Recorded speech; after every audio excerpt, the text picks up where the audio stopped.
But it ain't about how hard you hit. It's about how hard you can get hit and keep moving forward. How much you can take and keep moving forward. That's how winning is done.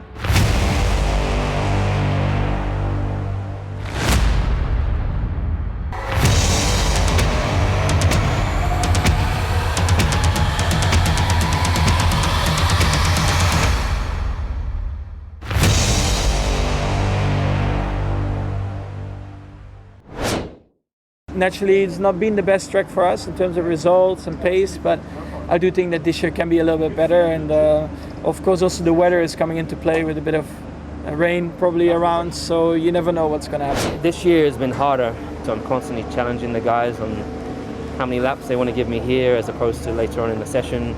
So there's a huge amount of work that goes on to getting to the place that we often try to get to. We have to see again here. For sure, they will be quick here. Traditionally, this track hasn't been the best for us because of the long straights. Yeah, I do think compared to last year, for sure, our car is a lot better.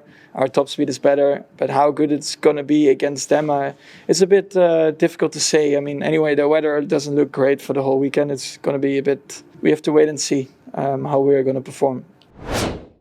Heading into the Belgian Grand Prix, Verstappen was already on his third power unit since Hungary. Mercedes, on the other hand, chose to change the power unit, the MGU-K and the MGU-H turbo, and a new exhaust system for both their drivers. Lewis Hamilton had a difficult session after opting for a high downforce Mercedes setup. Straight line speed was a problem for Hamilton, while Max Verstappen managed to stay close to Bottas, who topped the session with 1 minute 45.199. Nicholas Latifi hindered Hamilton's late flying lap, leaving Hamilton down in 18th place.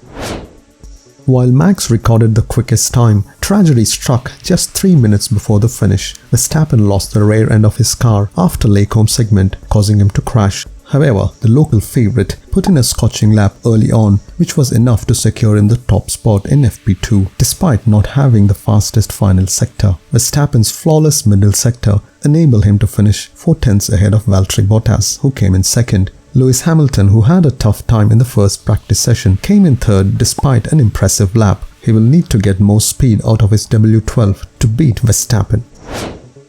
In the final practice session, the rain managed to mix up the grid. Max Verstappen set the fastest time with 1 minute 56.924, while teammate Sergio Perez was second fastest, setting a positive tone for Red Bull ahead of the qualifying. Lewis Hamilton came in third. Mercedes had a poor Q2 with both their cars in the drop zone, with only 3 minutes remaining on the clock. Mercedes then swapped the tyres in the hope of a change in fortune, and it worked, as Hamilton and Bottas claimed second and third place in Q2. Q3 was delayed after a terrifying crash for Lando Norris, which red flagged the session. After the restart, the drivers had to drive in very dangerous conditions, as constant rain wiped away every last piece of rubber on the circuit, leaving them with little grip to drive on. Hamilton set the early pace, claiming the provisional pole, which Verstappen could not beat in his first run. However, Hamilton was beaten by George Russell, and Verstappen clinched the pole from George in the dying seconds of qualifying. This is Max's first pole in Spa.